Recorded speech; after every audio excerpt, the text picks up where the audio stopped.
queremos ser de bendición y llevarles un mensaje más de la palabra de nuestro Dios. Vayan abriendo sus Biblias en el libro de Ruth.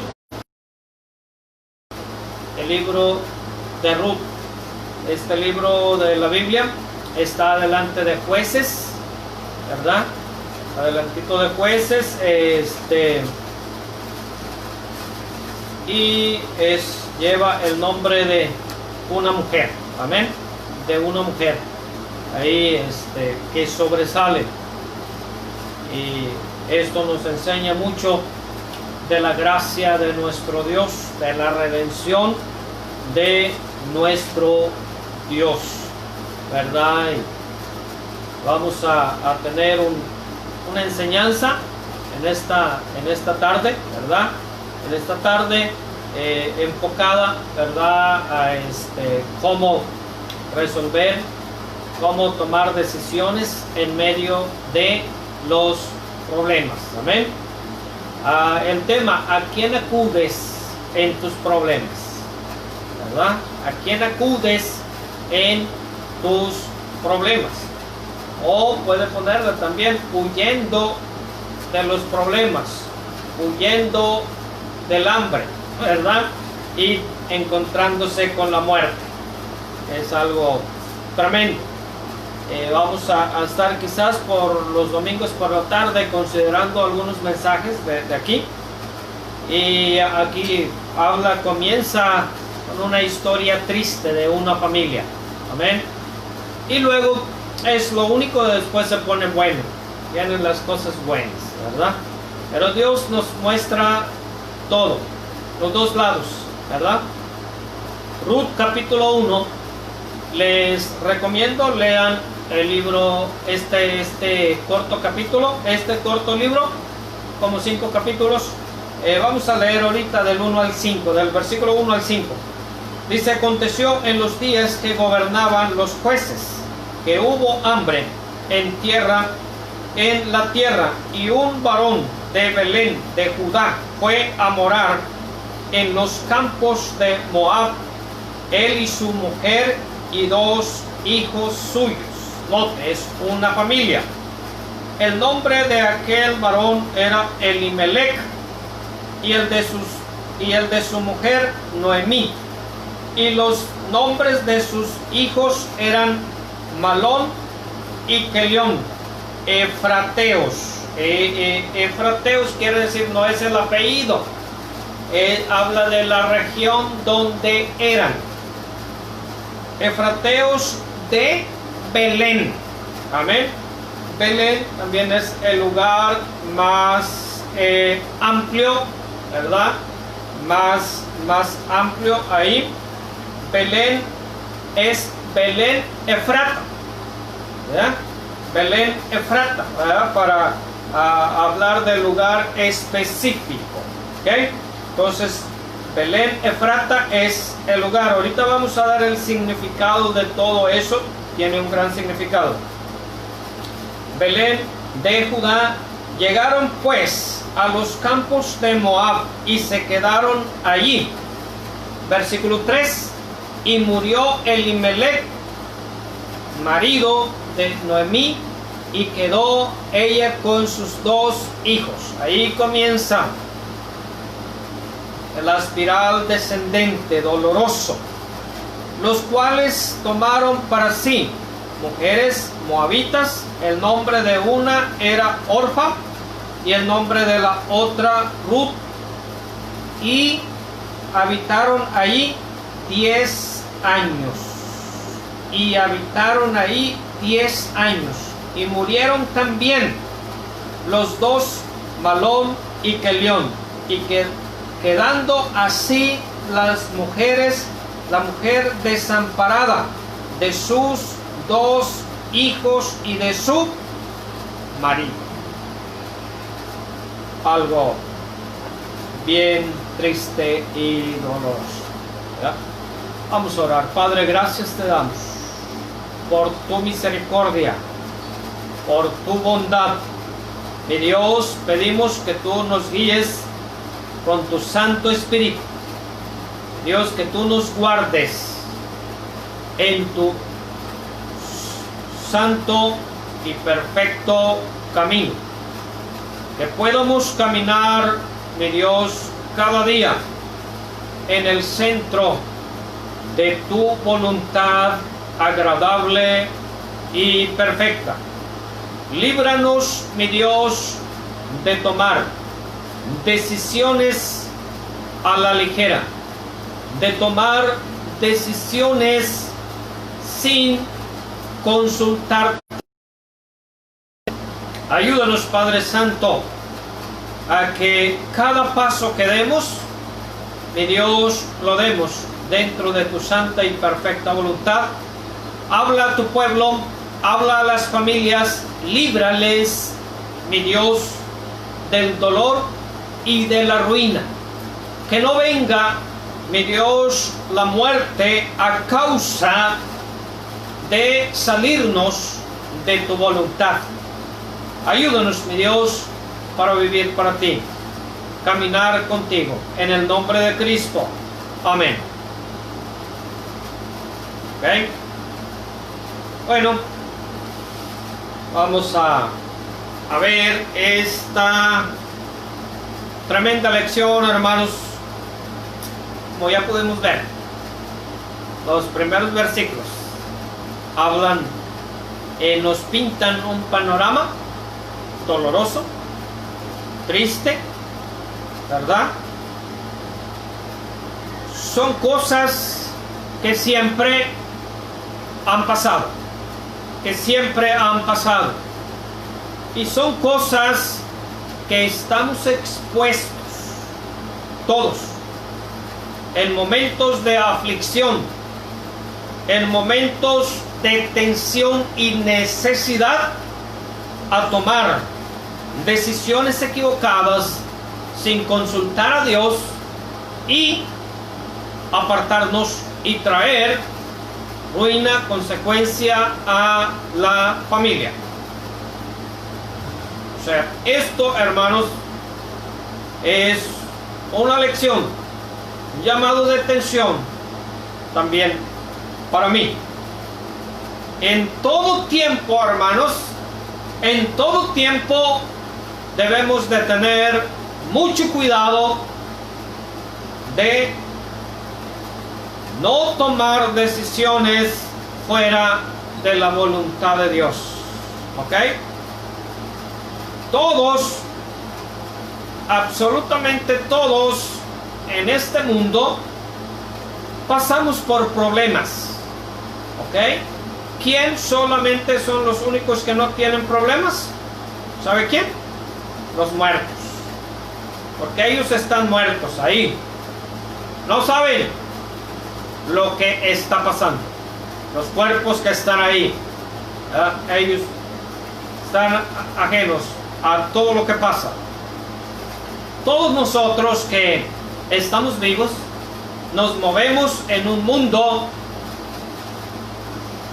imperfecto, corrupto, en un mundo de pecado, en un mundo que tiene altas y bajas, en un mundo donde estamos hoy en día en tiempos peligrosos, ¿verdad?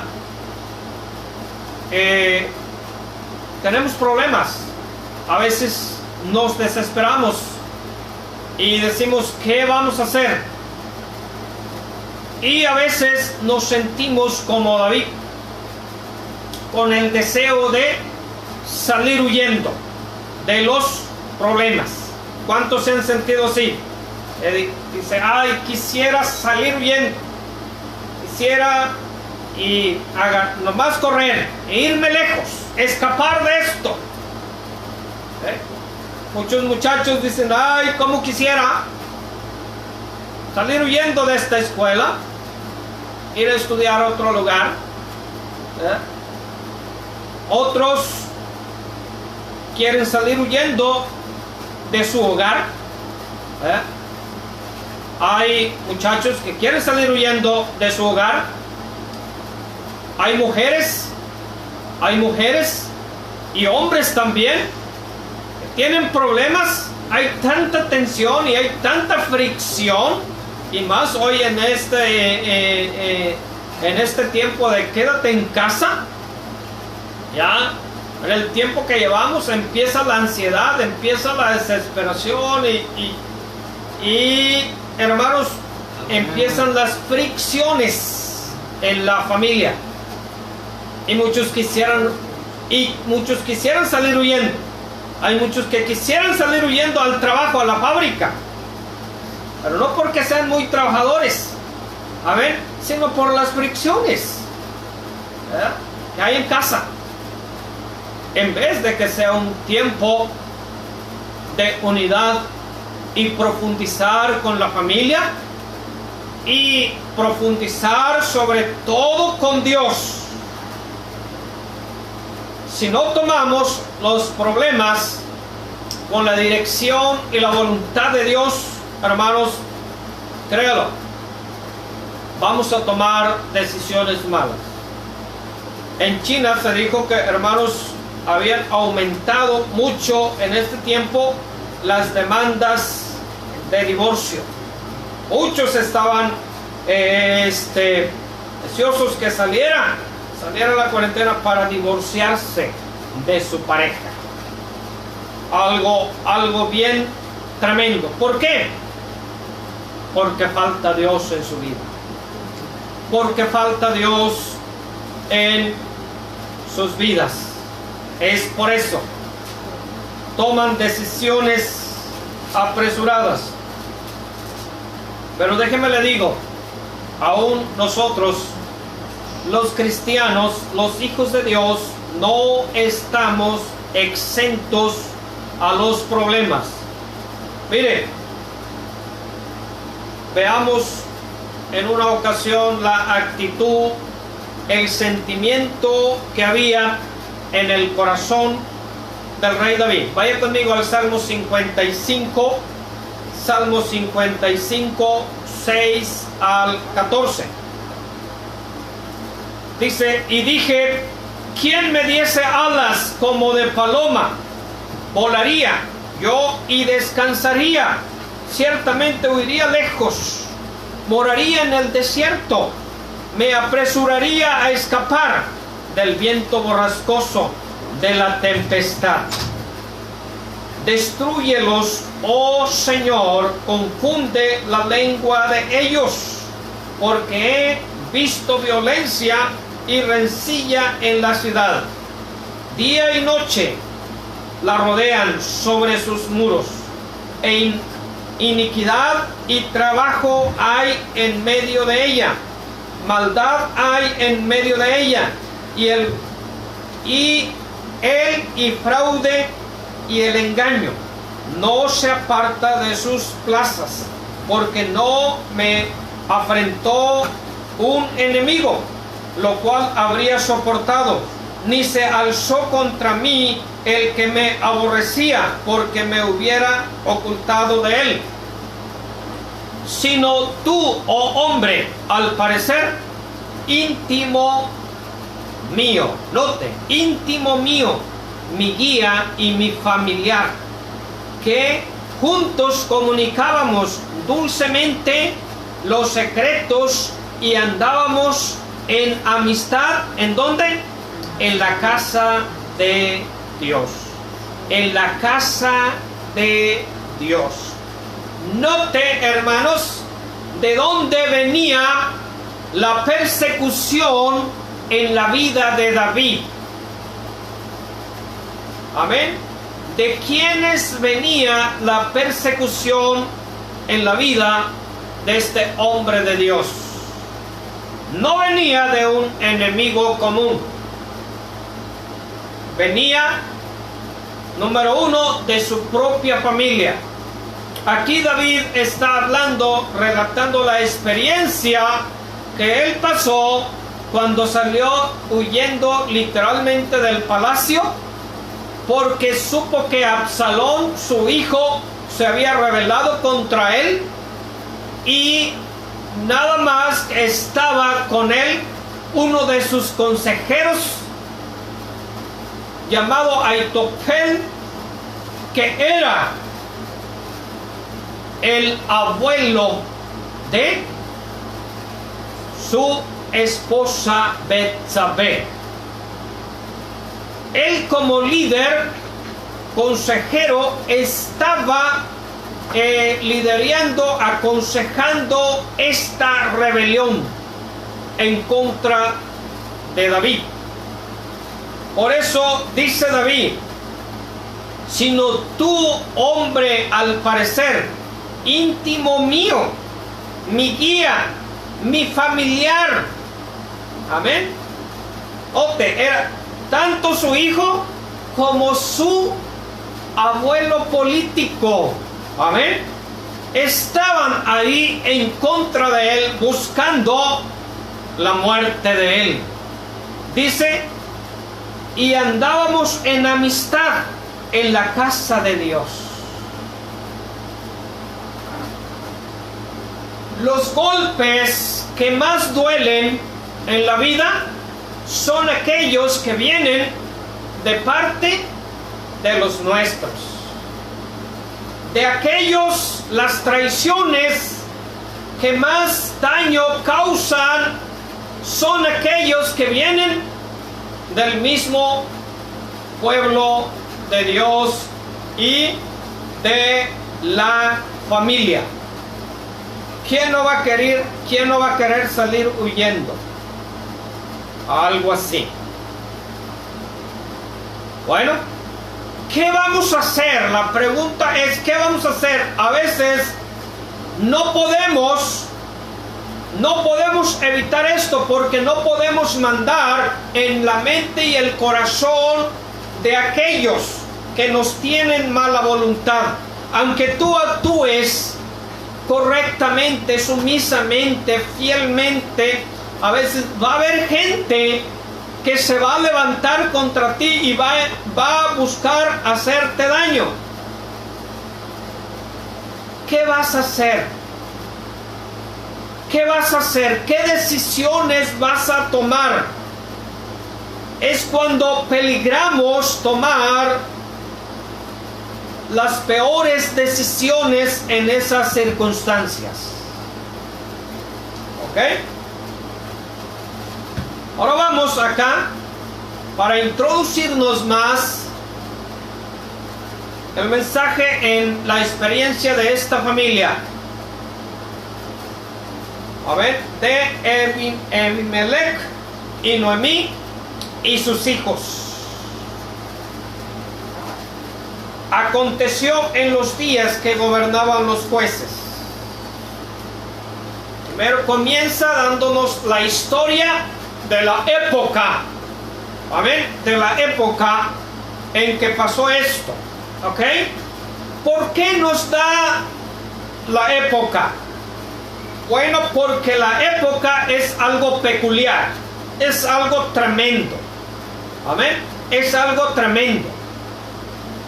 Sabemos, hermanos, que después de la muerte de Josué y los ancianos que, amén, gobernaron a Israel, hubo un periodo de anarquía, ¿verdad?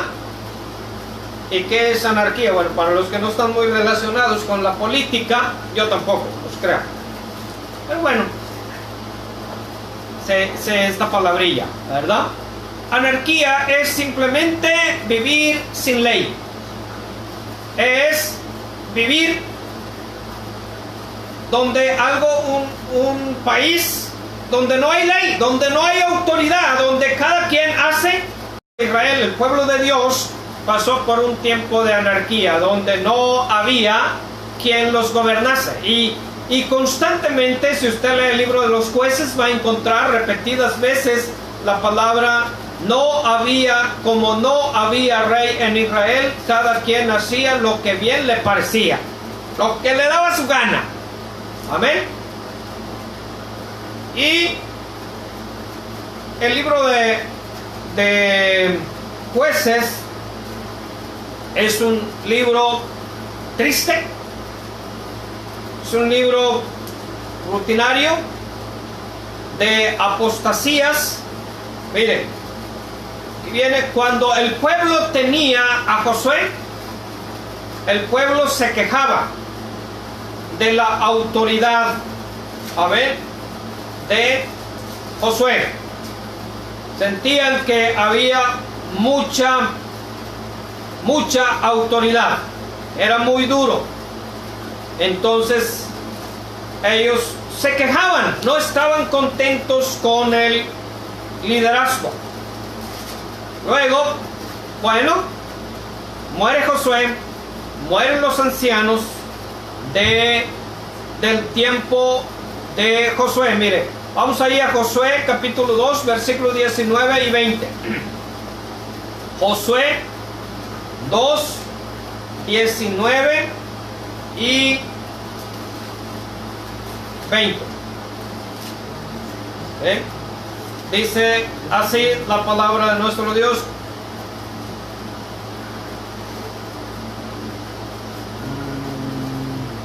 No, perdón. Jueces, vamos a Jueces, creo que es Jueces 2, 19 y 20, donde habla de la muerte de Josué. Sí, perdón, es Jueces 2, 19 y 20. Más acontecía que al morir el juez, ellos volvían atrás y se corrompían más que sus padres. Siguieron. No es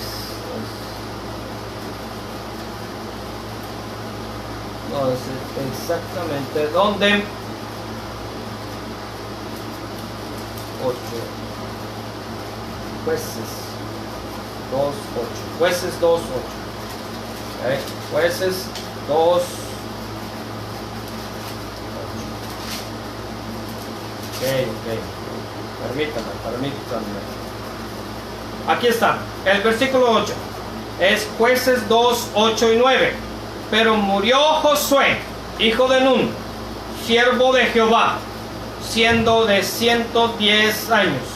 Y lo sepultaron en su heredad, en Timnat Será, en el monte de Efraín, al norte del monte de Gaz. Y toda aquella generación también fue reunida a sus padres, la generación de Josué, y se levantó después de ellos otra generación que no conocía a Jehová. Note, se levantó después de ellos otra generación que no conocía a Jehová, ni la obra que él había hecho por Israel. ¿Y qué hicieron? Se apartaron de Dios, siguieron a dioses falsos. Por eso, aquí hay un llamado de atención para nosotros, los líderes y padres. Qué importante es que transmitamos a nuestros hijos el mensaje de Dios, llevar a nuestros hijos que conozcan a Dios, que tengan una relación genuina con Dios. Aquí muere Josué, el líder, y ellos se corrompen, hacen lo malo delante de Dios. Y cuando estaban oprimidos por los pueblos paganos, ellos clamaban a Dios, Dios levantaba un juez, los libertaba. Todo aquel tiempo de que vivía el juez y los gobernaba, tenían la bendición de Dios. Moría el juez y una vez más volvían a lo mismo, al mismo pecado. Hay 7 apostasías, en el libro de los jueces de Israel. Cada vez que ellos se apartaban de Dios, eran oprimidos, eran empobrecidos, vivían vidas miserables. ¿Por qué dejaban a Dios?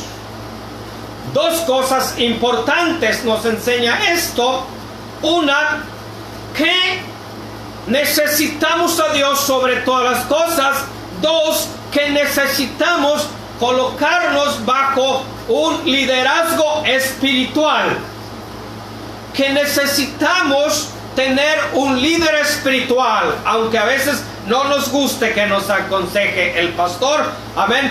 Dios no se equivoca, sino mire la historia de Israel. Siempre que ha faltado liderazgo, el pueblo se desenfrena, se aparta de Dios.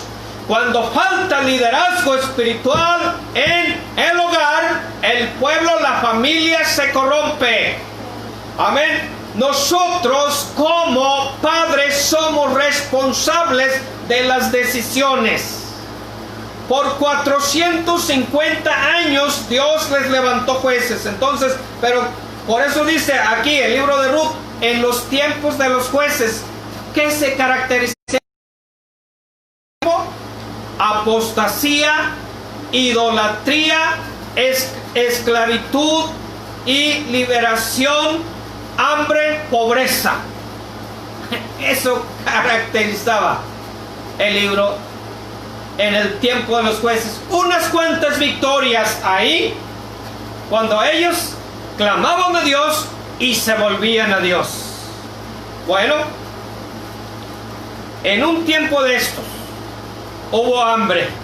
Esta familia, que era una familia reconocida, amén, toma una decisión de salir de Belén Efrata, ir a Moab. Y usted puede decirme, ¿qué tiene de malo? Es loable que el hombre decidiera salir de Belén, pues está buscando el bien de su familia, sin consultar a Dios. Decide irse. Escuche bien, lo que hace Elimelech es irse de la casa del pan a Moab. Moab era una ciudad maldita por Dios. Moab era el resultado de una raza corrompida que surgieron de Lot y del incesto de Lot con sus hijas. Génesis 19 nos da la historia cuando Dios destruye Sodoma y Gomorra, y Lot moraba ahí. Los ángeles de Dios que Dios envió sacan a Lot de ahí. Sale él con sus dos hijas y su esposa, y sabemos la historia. Los ángeles les dice: corran, no miren hacia atrás. Dice, y la mujer de Lot volvió a mirar hacia atrás, volteó para atrás, e inmediatamente quedó ahí convertida en una estatua de sal. ¿Por qué volteó para atrás? Bueno, porque su cuerpo estaba saliendo de Sodoma, pero su corazón no. Y Dios la dejó ahí. Sale Lot con sus hijas, van allá, se esconden en una cueva. Y bueno, ellos se aseguraron de llevarse la botella de vino. Amén. Se aseguraron de llevarse la botella de vino. Y estando ahí en la cueva, ellas pensando que no había quedado hombre sobre la tierra más de que su padre. Dice la Biblia, le dieron a beber vino, lo emborracharon. Para hacerle corta la historia, la primera noche lo emborracharon, la mayor se metió con él, tuvo relaciones con él y salió embarazada. En la segunda noche, la segunda. Y las dos concibieron de su padre. Moab es el resultado, amén, de los moabitas. Moabitas y amonitas son los descendientes de este pecado. Entonces era una descendencia perversa, mala, que de hecho en el libro de los jueces usted va a ver la historia que hubo un rey Eglón que oprimió de Moab, que oprimió a Israel por 18 años. Y otras cosas más, ¿verdad? De los moabitas. No había una reputación buena, y allá fue a morar Elimelech con su familia. Allá llevó a su familia. Varón, tú debes de saber a dónde vas a llevar a tu familia. Debes de ver bien que realmente sea la voluntad de Dios, que Dios te quiere ahí. Si no, no te muevas.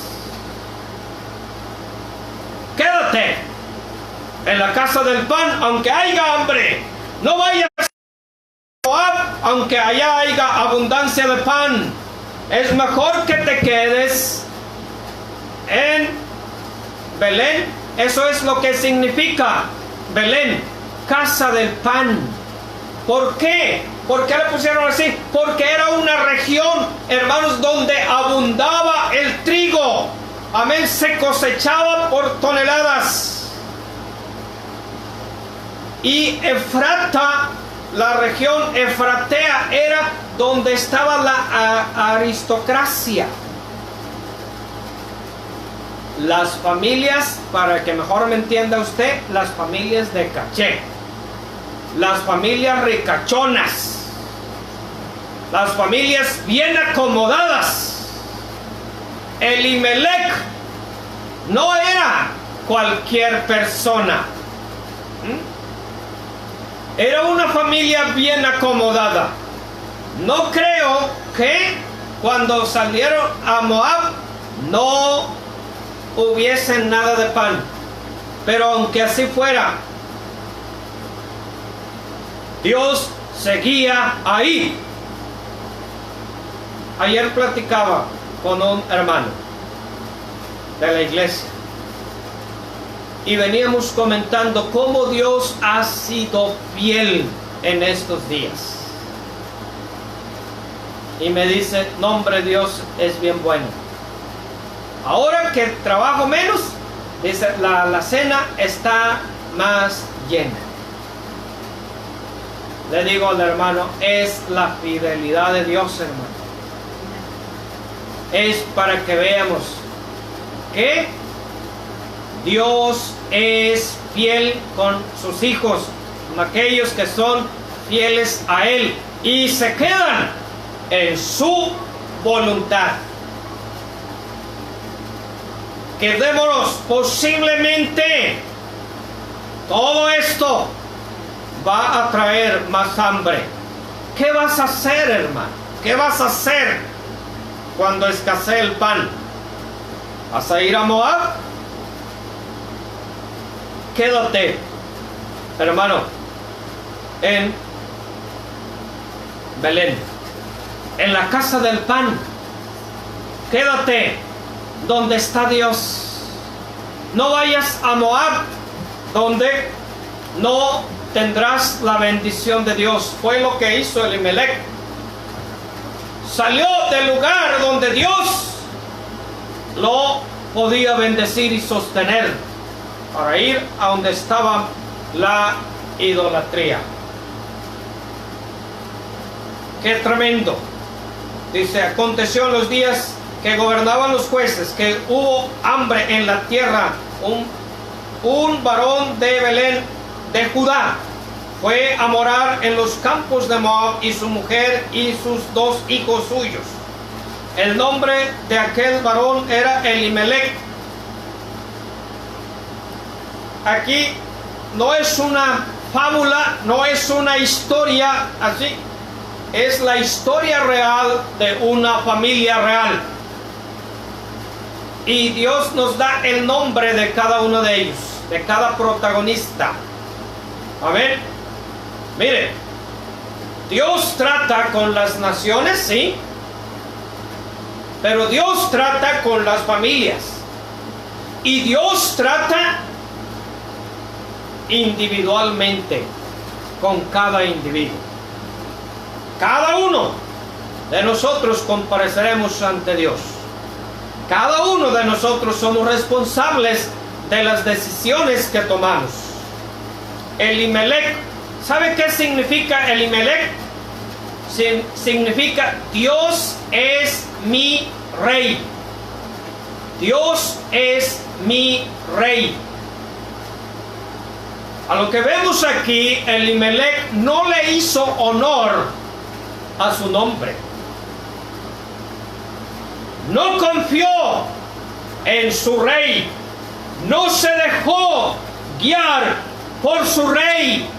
No se mantuvo bajo la voluntad de su rey. No consultó a su rey para tomar una decisión que afectaría su vida y la de su familia también.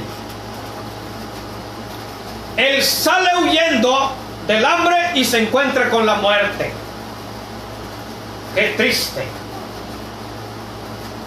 Y sus dos hijos, no sé por qué les pusieron esos nombres, cuando ellos tenían mucho cuidado en ponerle nombre a sus hijos, que fueran, porque ellos sabían que les iba a representar y su carácter y sus acciones iba a marcar su futuro también. Pero ellos sí le hicieron honor al nombre. Malón, el primero, ¿sabe qué significa? Enfermo. No se lo recomiendo para uno de sus hijos. Kelión, el otro, débil o fracasado. Eso significa débil o fracasado. Tremendo, ¿verdad? O sabemos porque ellos marcaron a sus hijos con ese nombre. Destinos, vamos a pasar a otro punto, destinos que corrompen tu caminar. Versículo 2, el nombre de aquel varón era Elimelech y el de su mujer Noemí, y los nombres de sus hijos eran Malón y Kelión, efrateos de Belén de Judá. Llegaron pues a los campos de Moab y se quedaron ahí. Amén. Llegaron pues, se fueron a Moab. ¿Cómo? Sin consultar a Dios. Sin consultar a Dios. Esto corrompió su destino y trajo la ruina fatal a la familia. ¿Qué hacemos en nuestros problemas? En nuestras angustias y necesidades. Normalmente hacemos tres cosas. A veces simplemente aguantamos. Por ahí alguien nos dice, hermano, aguante, nomás aguanta. No, sí, no es lo más sabio. A veces simplemente salimos huyendo. Fue lo que hizo Elimelech. Tercera, a veces dejamos que Dios use los problemas como escalones para crecer. Eso es lo más correcto que debemos hacer. Amén. A veces, les decía, la reacción es simplemente aguantar. Y a veces por ahí alguien dice, hermano, pues nomás aguante la prueba. aguante la prueba, quédate ahí. No es lo más correcto. A veces cuando usted simplemente decide aguantar, hay el peligro de amargarse. Hay el peligro de amargarse en la prueba, porque simplemente estás aguantando en tus propias fuerzas. Te vas a amargar, te vas a desanimar, te vas a deprimir, te vas a angustiar.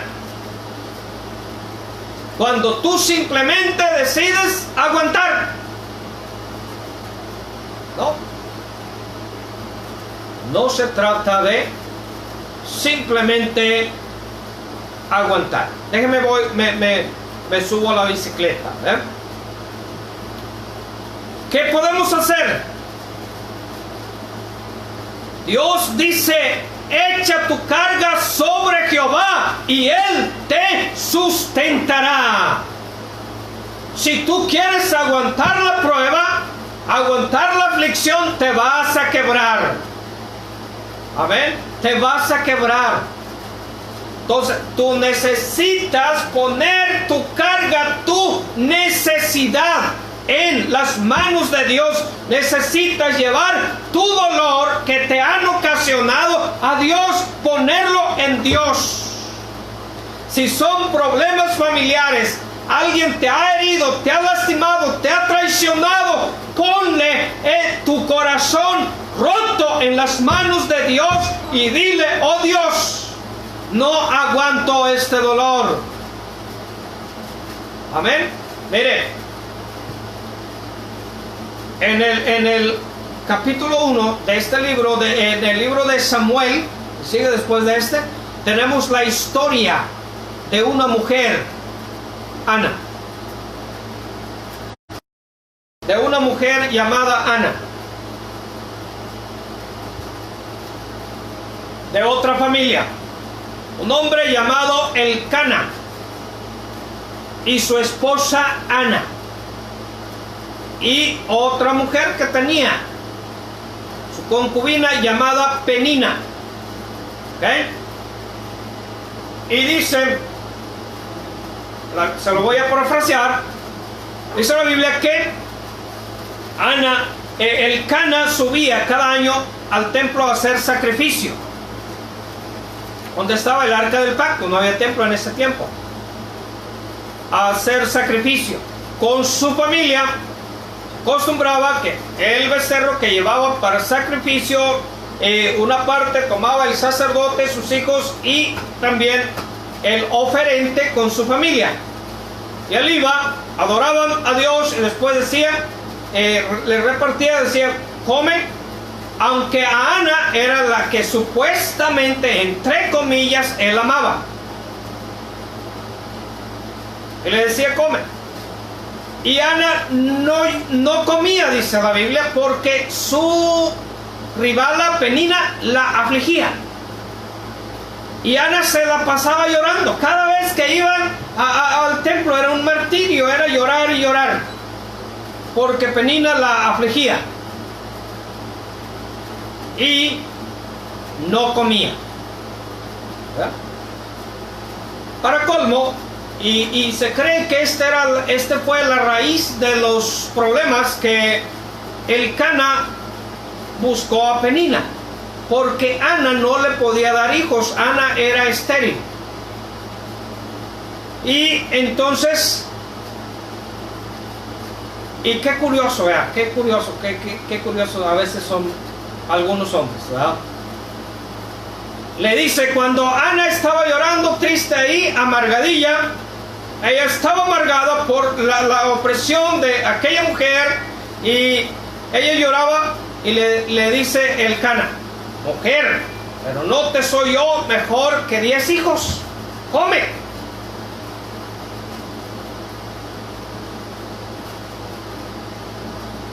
Y bueno, yo admiro mucho a Ana. Es algo único en las actitudes de las mujeres. Porque cualquier mujer le hubiera dicho al arrastrado: eres tú mejor que 10 hijos, entonces ¿por qué buscaste otra para tener hijos? Para tener los hijos que yo no te pude dar. ¿Tú me hablas de eso? Pero Ana no dijo nada. Por eso, un aplauso para. ¿Qué hizo Ana? Se acercó a Dios, comenzó a orar ahí en secreto delante de Dios y a llorar con Dios. A llorar con Dios. ¿Qué estaba haciendo Ana? Llevando su frustración, llevando su dolor. ¿A quién debía de llevarlo? A Dios. ¿A quién podía ayudarle? No lo publicó en el Face. Miren, amigas, toda mi desgracia, lo triste que me siento. Tremendo, ¿verdad? Lo que me hace. No, ella fue a Dios, lloró con Dios y clamó a Dios, y ahí le pidió a Dios un hijo, precisamente a Samuel. Y fue el hombre que escribió este libro, primero y segundo libro de Samuel que tenemos. Dios contestó su oración. Dios le dio, no solamente a Samuel, le dio más hijos a Ana. Y después vemos y dice, y no estuvo más triste Ana. ¿Por qué? Porque echó su carga en Dios. No simplemente aguantó. Amén. No se resignó. Bueno, pues ya no puedo hacer nada. ¿Qué le voy a hacer? Voy a aguantar. Lo que me haga y lo que esta también me haga, tengo que aguantarla. No. Ella fue a Dios y Dios cambió la historia, su vida. Si usted está rota, está triste, hermano, hermana, lleve su pena a Dios. Llore delante de Dios. Llévele su dolor a Dios, el que puede ayudarle. Mire, porque a veces hasta los pastores nos equivocamos. Dice que mientras Ana estaba orando, la vio Elí sentado ahí en una mecedora. Y dice, ¿qué tienes, mujer? Digiere tu vino. Hasta la tomó por borracha. Y él le dice, no, tu sierva no ha tomado vino, soy una mujer hasta hoy atribulada. Y ella le dice que había orado por un hijo. Y le dice, el Dios de Israel otorgue tu petición. Y Dios ciertamente escuchó su oración. Entonces, número 1, no aguante el dolor, el problema, no viva con el problema, llévelo a Dios, ¿ok? Llévelo a Dios. Segunda solución, no salga huyendo, amén, no salga huyendo. Dijo David, allá en el Salmo 11, ¿quién me diere alas, yo volaría? No, 11, en Jehová he confiado. ¿Cómo decís a mi alma que escape al monte cual ave? En Jehová he confiado. ¿Cómo decís a mi alma que escape al monte cual ave? Porque he aquí, los malos tienden el arco, disponen sus saetas sobre cuerdas, para saetear en oculto a los rectos de corazón, si fueren destruidos los fundamentos que ha de hacer el justo. Jehová está en su santo templo, Jehová tiene en el cielo su trono, sus ojos ven, sus párpados examinan a los hijos de los hombres. Ahí está, Dios está en su trono y Dios está en control. Por eso es que tú y yo podemos confiar en Él y llevarle nuestro problema, no salir huyendo del problema. tienes problemas en tu matrimonio, la solución no es separarte, no es salir huyendo, es ir a Dios.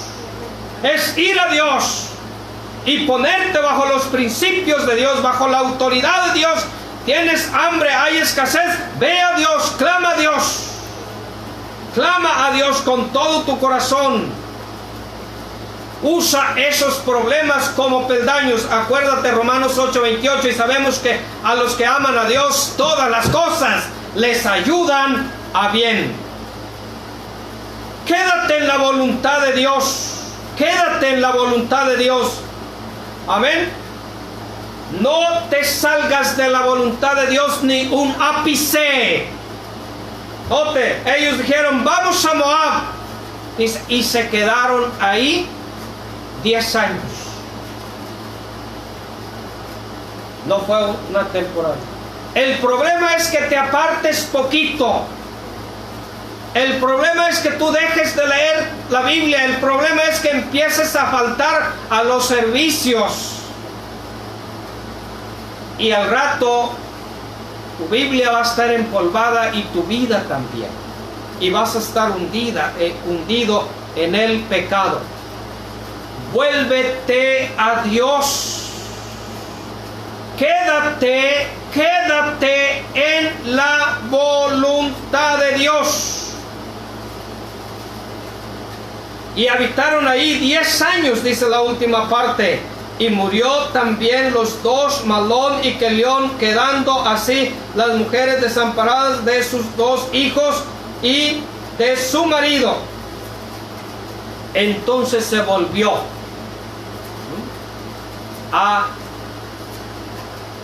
ella decide, cuando ella se queda sola, decide regresar a Belén.